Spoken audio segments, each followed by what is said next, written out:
At our information exchange and panel discussion, we worked through the basic issues. We were focused and asked him to focus on some of the concerns that have come to us from folk in the community addressing mercury. We now have finished discussing PM2, and you can see what he says about particulate matter 2.5 and below for the standard, the plant being 1% or less of the standard. We had also had concerns voiced about dioxin. Of course, you can see what dioxins are, formed by combustion of organics in the presence of chlorine. So what would some of those examples be? Burning trash, fireplace, coal utilities, cement fields, etc.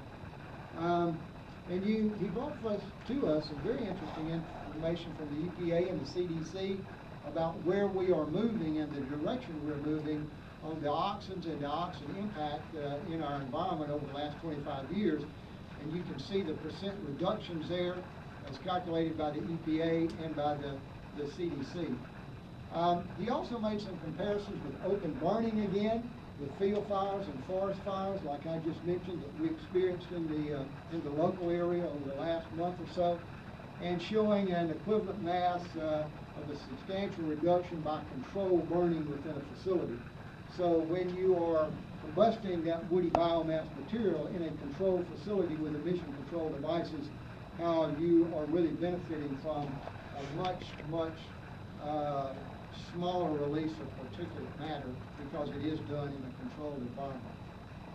He also talked about some issues called PAHs. I'm going to use that acronym because sometimes I don't get polycyclic aromatic hydrocarbons exactly right. But PAHs, very common, any type of combustion from your fireplace to burning trash. Pointed out the fact that for wiregrass, those emissions would be very low. And also to make the point that some folks have confused this with a smell because of the term aromatic, but aromatic in this case doesn't refer to smell or odor. It refers to ring structure without an odor potential. Here was his assessment on lifestyle elements of the greatest PAHs exposure source: inhalation of tobacco, wood smoke from the fireplace perhaps, ingestion of smoke from grilled foods, or breathing roadside air.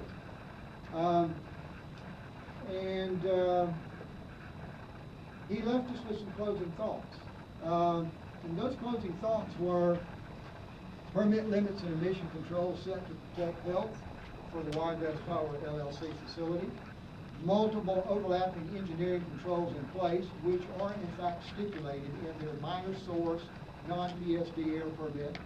That in fact emissions from the facility would be very low, odors would not be expected or negligible, and that the facility represents a valuable addition to essential fuel diversification strategies. So that was some very good information that Dr. Teaf brought to us, and I wanted to share that with you. We've made this presentation available to anyone in the community who asks for it, and of course we're going to make, we're now in the process of formatting the CDs for distribution of the information exchange and panel discussion.